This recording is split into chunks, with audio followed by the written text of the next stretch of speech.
నుండి ఆకివీడి ఆకివీడి పెద్దపేటలో ఉన్న దళితులు అక్రమ కేసులు మారసైన కేసులు దళితులు ఈరోజు రిలీజ్ అవుతున్న సందర్భంగా ఈ సెంటర్ జైలు దగ్గర ఈరోజు వాళ్ళకి స్వాగతం పలకడానికి ఇచ్చేసాం. ఏదైతే ఆకివీడి పెద్దపేటలో జరిగిన గొడవ విషయంలో ఆ గొడవ చాలా దారుణమైన సంఘటన. అది అన్యాయంగా 50 మంది మీద కేసు పెట్టడం చాలా దారుణం. ఏ గవర్నమెంట్ వచ్చినా సరే అక్కడ ఎస్సీ దళిత వర్గాలకి ఇబ్బంది పెట్టి చాలా దారుణమైన వాళ్ళ మీద అక్రమ కేసులు పెట్టి జైలు వేయడం కామన్ అయిపోతుంది. గత ప్రభుత్వంలో గోపాలపురంలో 18 మంది మీద దేశద్రోహం కేసు పెట్టారు.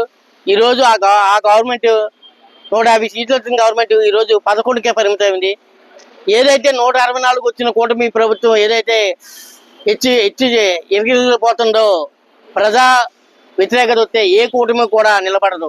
అది ముఖ్యంగా గమనించుకోండి.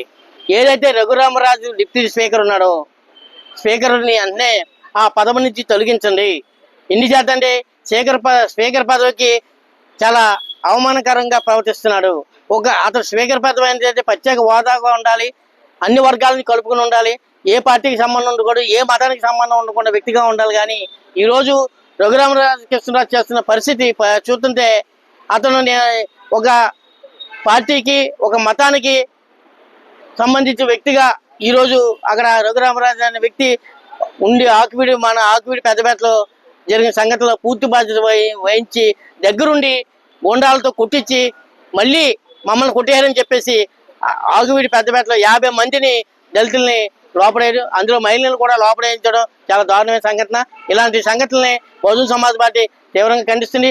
ఈరోజు ఏదైతే ఈ జైలు నుంచి రిలీజ్ అవుతున్నారో వాళ్ళందరి మీద కేసులు ఎత్తేయమని చెప్పేసి, అలాగే అక్కడ ఏదైతే పురాతనంగా ఉన్న గుడిని అక్కడ ఉంచాలని, ఏదైతే కొత్తగా నిర్మించిన రామాలయాన్ని కాకుండా పాత గుంతలం గుడిని అక్కడ నిర్మించాలని చెప్పేసి తెలియజేస్తూ, పశ్చిమ గోదావరి జిల్లా ఉండి నియోజకవర్గంలోని ఆకివీడు పెద్దపేటలోని ఎస్సీలపై పెట్టిన అక్రమ కేసులో విడుదలైనటువంటి యువకులకి మహిళలకి మరి సంఘీభావం తెలియజేయడానికి బహుజన సమాజ్ పార్టీ ఇక్కడికి ఇచ్చేయడం జరిగింది.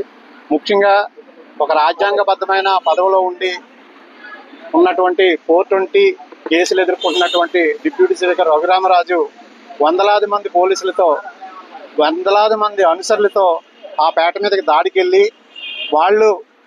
వీళ్ళు తీసుకునే సరేని ఆఫ్ చేశారనే నెపంతో వాళ్ళపై దేశద్రోహ నేరం కింద పెద్ద పెద్ద కేసులు పెట్టి వాళ్ళని 57 మందిని కేసులో ఇరికించి మరి అరెస్ట్ చేయించడం జరిగింది.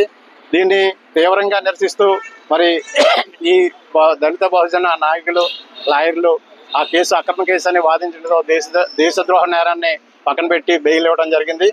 వాళ్ళు నిన్న కొంతమందిని ఏలూరు జైల్లో, కొంతమందిని భీమవరం జైల్లో, కొంతమందిని ఇక్కడ అలాగా వివిధ ఏదో దేశద్రోహం చేసినట్టుగా రకరకాల దూరంగా జైల్లో పెట్టి వాళ్ళని హింసించడం జరిగింది. రఘురామరాజుకి హెచ్చరిస్తున్నాం, నీ యొక్క కేసులు నుండి నువ్వు బయటపడటానికి ఈ యొక్క మత ముసుగేసుకుని మత కలహాలు సృష్టిస్తూ పబ్బం గడుపుకుంటున్నావు.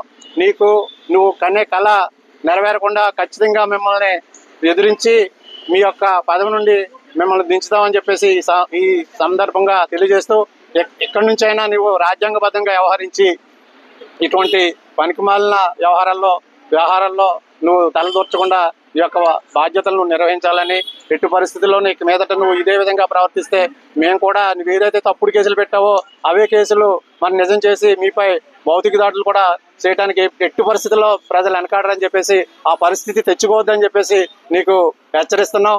మరి గవర్నమెంట్ కూడా హెచ్చరిస్తున్నాం, ఇదే విధంగా ఏ గవర్నమెంట్ అధికారంలో ఉన్నా ఈ దళితులపై తప్పుడు కేసులు పెట్టడం జరుగుతుంది. పరిపాడి అయిపోయింది. గోపాలపురంలో అంబేద్కర్ యొక్క చిత్రపటాన్ని ఒక టిఫిన్ ప్లేట్ పై ముద్రిస్తే దాన్ని ప్రశ్నించడానికి వెళ్ళినటువంటి దళితులపై అలాగే తప్పుడు కేసు పెట్టడం జరిగింది.